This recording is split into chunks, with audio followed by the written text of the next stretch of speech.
Sister chooses grandpa over our dad to walk her down the aisle at her wedding after years of neglect from both our parents. I am 35 years old with 2 siblings. My sister is 29, and my brother is 23. Our parents are extremely religious and conservative. Growing up, our parents cared very much about their image in society. They always wanted a son and were extremely disappointed when me and my sister were born. Being their first child, when they found out that I was a girl before I was born, they contemplated not having me, but because they are religious, they decided to go through with the pregnancy. My grandmother has told me that when I was just 2 years old, my mother sent me away to stay with her as she was depressed having me around. Growing up with my grandparents was amazing. My grandpa patiently taught me how to ride a bike. I still remember the thrill of pedaling on my own for the first time. Those bike riding days created a strong bond between us that lasted a long time. My grandma taught me all about gardening. I learned how to take care of plants, see flowers bloom, and enjoy having a little piece of nature. The skills she shared during those gardening days still help me today. Throughout all this, my parents never once came to visit me until I turned 7 years old and people started questioning them about why I wasn't staying with them. They dragged me back from my grandparents to stay with them despite my protests. I would have loved to continue to stay with my grandparents as they brought stability and warmth into my life. After 3 years, my parents were over the moon to learn they were expecting another child. However, when they found out it was going to be another girl, they were disappointed again. Surprisingly, though, they were a bit more relaxed about it compared to when I was on the way. Thankfully, my sister didn't have to go through what I did, and she stayed with our parents. Growing up, the differences in the way my parents treated me and my sister were quite noticeable. For instance, I was expected to help my mother out with a lot of household chores and responsibilities. It felt like a never-ending list of tasks that I had to complete to meet their expectations. However, when it came to my sister, the rules seemed to be a bit more relaxed. She didn't have the same level of pressure, and my parents were more lenient with her chores. It was like they had learned from their earlier parenting experiences and decided to take a different approach with her. Another example was the way they handled our education. When I was in school, there was immense pressure on me to excel in every subject. My parents had high expectations, and any deviation from top grades was met with disappointment. They enrolled me in various extracurricular activities, pushing me to be the best in everything. On the contrary, when my sister started school, the atmosphere was significantly more relaxed. While they still cared about her education, the level of intensity was not the same. They allowed her to explore her interests at her own pace and didn't enforce the same strict rules that I had experienced. The most striking difference, however, was in the way they celebrated achievements. When I achieved something notable, it was often met with a nod of approval or a brief acknowledgement. In contrast, when my sister accomplished something, the whole family celebrated as if it were a major milestone. These differences created a sense of confusion within me. I couldn't comprehend why the same parents could have such contrasting approaches to raising their children.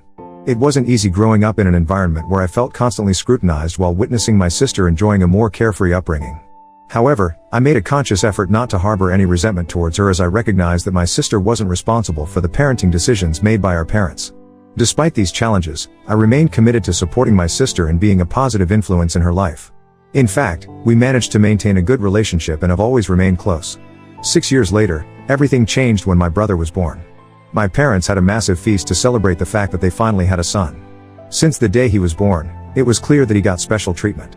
He had fancy clothes, expensive toys, and a super cool room that was way fancier than what my sister and I had. Our parents really went all out for him, buying the best baby gear like top-notch strollers and an expensive crib. It wasn't just about stuff, our little brother got way more attention too. Our parents took tons of pictures and videos of him hitting all his baby milestones, but when it came to me and my sister, there was never this much fuss. Even in everyday things, our parents were more involved with him.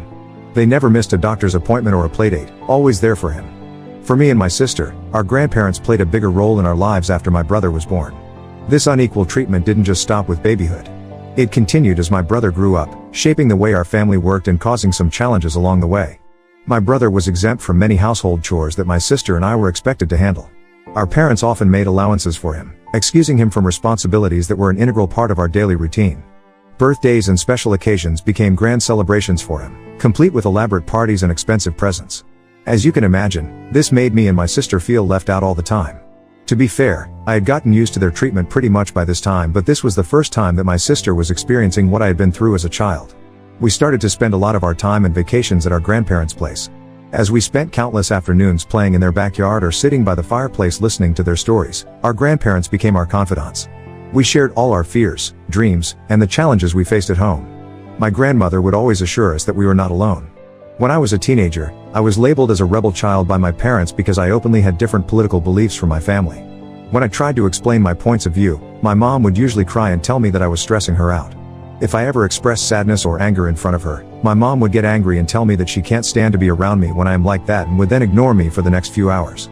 As my sister got older, she began to become more of an individual and also developed some mental health issues. For years, my mom refused to get her treatment because according to my mom, she didn't really need it yet. When my sister had panic attacks or anxiety, my mother would tell my sister that she was burdening her. There was this one night when things got really bad at home. My parents were going on and on about how my sister and I were such a disappointment and that we should have never been born. It felt like we were drowning in their harsh words, and we couldn't take it anymore. Feeling lost and hurt, my sister and I decided to leave home. We packed our bags and headed straight to our grandparents' house. Our parents found out we were at our grandparents' and showed up, demanding us to come back home. My grandmother scolded them for treating us this way and my dad replied that he provided us with food and a roof to live in, so what more could we want from him? Hearing this, our grandpa, who is usually very calm and composed, got really angry and raised his voice for the first time. He yelled at my father that he should be ashamed for treating his own children this way and threatened him that if he ever did anything to hurt us, he would call CPS on them. This really scared my parents, as my brother was still young, and they were scared to lose custody of him too. Grandpa continued to defend us by insisting that we deserved better parents than them. I clearly remember him telling my mother that she was his daughter, yet he had never treated her this way, so how could she ever be cruel to me and my sister? My mother's face went red in embarrassment. That fight at our grandparents' place became a turning point, as this was the first time someone stood up for us, and it made all the difference. After that night at our grandparents' place, things kinda changed at home. Our parents, especially Dad, got a bit scared after what Grandpa had threatened him with. So, they toned it down a bit. Our brother continued to get extra love, but the constant yelling and punishment for us got a bit less. When I turned 18, I really wanted to go to college, but my parents were super against it, so we had this massive fight. My mom went on about how, as a girl, I should just focus on getting married and having kids.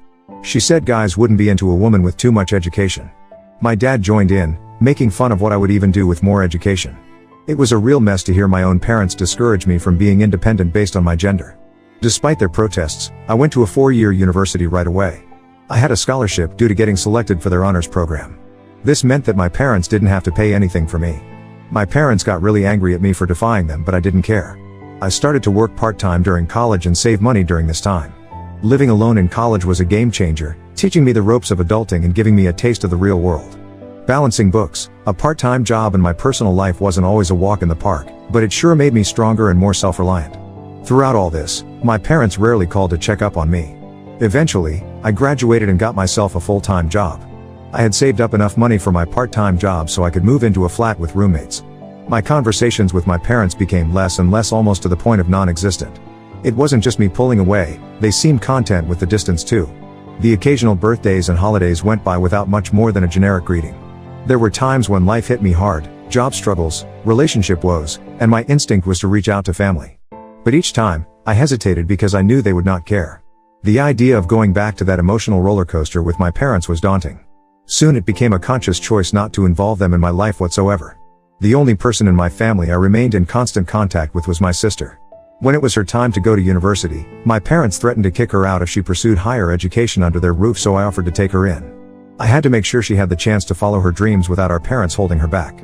So my sister moved in with me and started attending a local community college.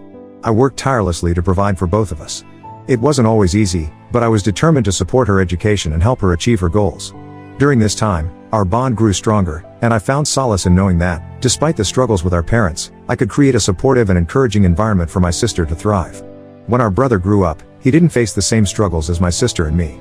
My parents were proud to send him to college. They had even saved up enough money to set up a college fund for him, ensuring he had the financial support needed to pursue higher education. Our brother clearly had opportunities and privileges that we never had, and I couldn't help but feel a mix of emotions, happiness for him and a tinge of sadness for the stark contrast in how we were treated. Nonetheless, my sister and I continued to support each other, determined to overcome the challenges we had faced growing up. Throughout all the ups and downs, our grandparents remained a constant source of support for me and my sister over all these years. They stayed in touch with us, visiting us whenever they could. A few years ago, our beloved grandmother passed away, and my sister and I rushed home to be there for our grandfather. This reunion marked the first time I saw our parents after such a long time. They acknowledged my presence with a simple nod. Seeing their lack of warmth, I wanted to burst into tears as I was already feeling vulnerable at that moment, but I didn't want my mother to scold me for making a scene. I remember after our grandmother's death, my sister and I spent more and more time with our grandfather. Despite our hectic schedules, we made a conscious effort to be there for him. We would visit him regularly, often sharing meals together or simply sitting on the porch, engrossed in conversations that ranged from childhood tales to more recent happenings. On weekends, we'd dedicate entire afternoons to helping him with household chores or accompanying him to the local park. During one of our shared meals, my grandfather expressed his pride in me for taking care of my younger sister. His words caught me off guard, and I was genuinely surprised by his acknowledgement. He went on to say that having a granddaughter like me made him proud, and he believed I had the potential to change the world someday. Although I understood they were just words, an overwhelming wave of emotions hit me, and tears welled up in my eyes. It had been ages since someone had genuinely appreciated me. Grandpa, with a gentle pat on my head, assured me that my sister was fortunate to have an older sibling like me. The pride shining in his eyes is an image etched in my memory forever. Our brother, who has been the recipient of our parents' preferential treatment, has always maintained his distance, perhaps fearing that our parents would cut him off as they did to us. Over the last several years or so, my sister and I occasionally talk to him or catch wind from relatives or cousins about the numerous things that our parents have done for him while ignoring our existence, such as shelling out money for several used cars for my brother over the years. They paid for the deposit on a house so my brother could move out and live on his own. Last year, they paid for my brother to go to New York City with his girlfriend so he could relax since according to our parents he is working too hard. Recently, my sister, who had been dating her college sweetheart, Robert, 29M, got engaged. The news filled me with immense joy, and I couldn't be happier for her. She and Robert make a wonderful couple, and the love they share is evident in every smile and glance they exchange. The proposal was nothing short of magical, and my sister was on cloud nine, showcasing the beautiful ring that adorned her finger to anyone who would spare a moment to share in her happiness. She had put up pictures of her proposal on social media, which is how my relatives found out and called to congratulate her. The news must have eventually traveled to our parents. Our phones started buzzing like crazy with calls and texts from our parents. It was honestly surprising because, up until now, they hadn't shown much interest in what was going on in our lives. It made us wonder why they were suddenly so eager to be part of our happiness when they'd kept their distance for so long. The messages brought a mix of feeling shock, confusion, and maybe a bit of annoyance. Why now? Why did they decide to jump in just when we were having a happy moment? Caught off guard by this unexpected flood of attention, my sister and I exchanged puzzled looks. When my sister finally answered our mom's call, Mom went on about how thrilled she was to hear about the engagement. My sister, being polite, said her thank yous.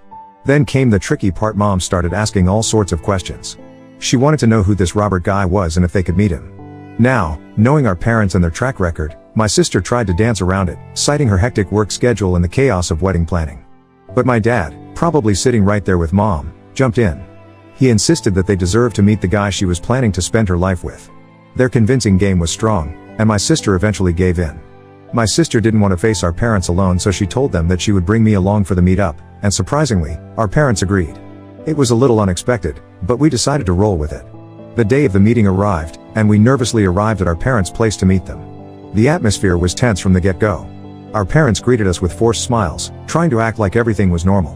Mom smiled more warmly at Robert though, and we all sat down to talk.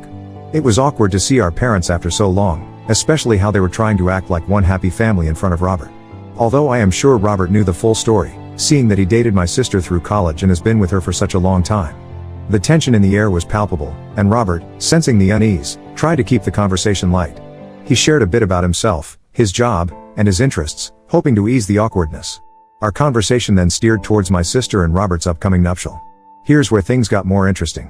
Our parents started to subtly hint about how wonderful it would be for Dad to walk my sister down the aisle and Mom to be an integral part of her ceremony as well. My sister and I looked at them in confusion. Dad continued to say how he wanted us to showcase a united front in front of our relatives to avoid any family embarrassment, and my mother nodded in agreement. She reiterated that they didn't want Robert's family to think that my sister didn't have any parents of her own, hence they wanted to be involved. Hearing their words, my sister and I looked at each other. It was clear now that they had called us here for their own agenda. They were afraid that my sister would not invite them to the wedding and didn't want their relatives to question them. It would harm their social status.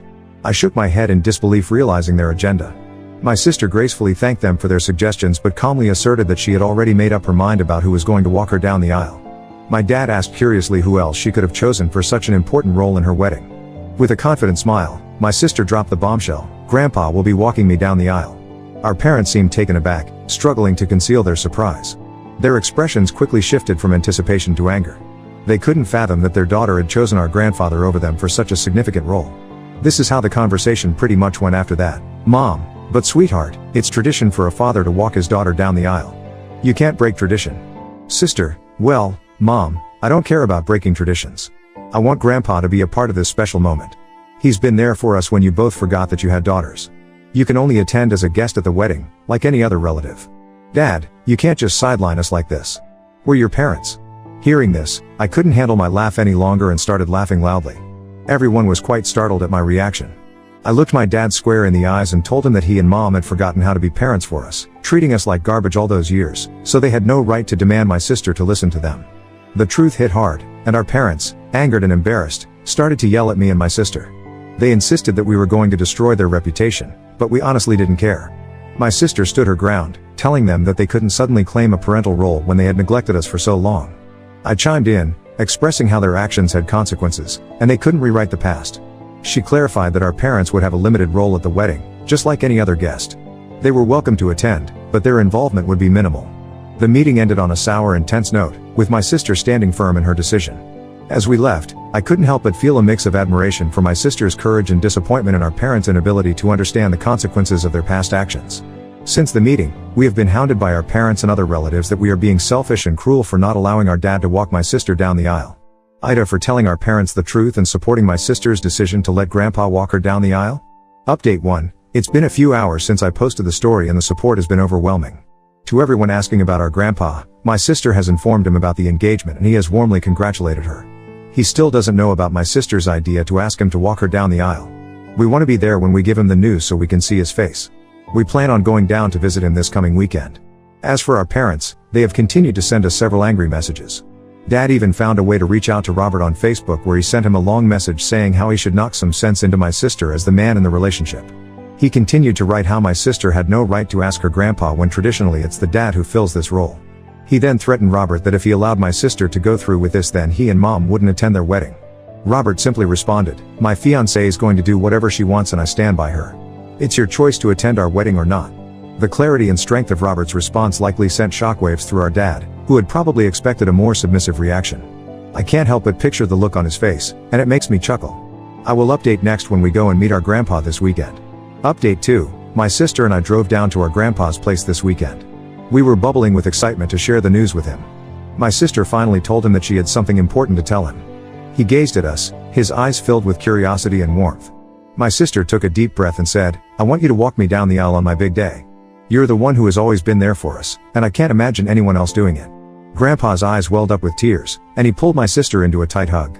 His voice choked with emotions as he said how honored he was that my sister had asked him. Looking at my grandpa getting teary-eyed, I teared up too and we shared a group hug. Grandpa kept thanking my sister, saying how much it meant to him. We assured him that it was the least we could do to repay the love and support he had showered on us over the years. Then, we explained how we had broken the news to our parents, and the way they had reacted. We were worried that they might take their anger out on him, but Grandpa chuckled. He assured us that he could handle our mom and that nothing was going to stop him from walking my sister down the aisle. My sister sighed in relief and we spent the evening helping our grandpa out around the house. As my sister's wedding day approaches, we have been knee-deep in planning, from choosing the perfect theme that reflects her personality to finalizing her wedding dress, and meticulously arranging the seating for the guests. I can't wait to see my beautiful sister say I do to the love of her life very soon. Update 3. It's been 3 months since my last update. I am sorry for the late update, but I have been quite busy with my life. The wedding day arrived, and it turned out to be everything my sister had dreamt of and more. The venue looked stunning as we had anticipated. The guests filled the seats, and an air of joy and anticipation surrounded us. There was a noticeable absence in the ceremony our parents. In the wake of our decision to limit their role at the wedding, they chose not to attend, a decision we respected. It was a bittersweet moment, realizing that they were missing such a significant event in my sister's life. The ceremony itself was magical. My sister, radiant in her wedding dress, stood with Grandpa by her side. The love and pride in his eyes were palpable as they walked down the aisle together. The decision to have Grandpa play this pivotal role had been the right one, and the joy it brought to my sister was evident. The atmosphere was filled with warmth, laughter, and the shared happiness of everyone present. My sister and Robert exchanged vows, promising a lifetime of love and companionship. The celebration continued into the night, with dancing, laughter, and heartfelt toasts. Life has been going smoothly for us since the wedding. My sister and I have made the conscious decision to block our parents so they can't reach out to us anymore with their negativity and drama. We still continue to regularly visit our grandpa whenever we can. The journey hasn't been easy, but as we move forward, the focus remains on building a life filled with positivity and surrounded by those who genuinely care. Hopefully, this is my last update.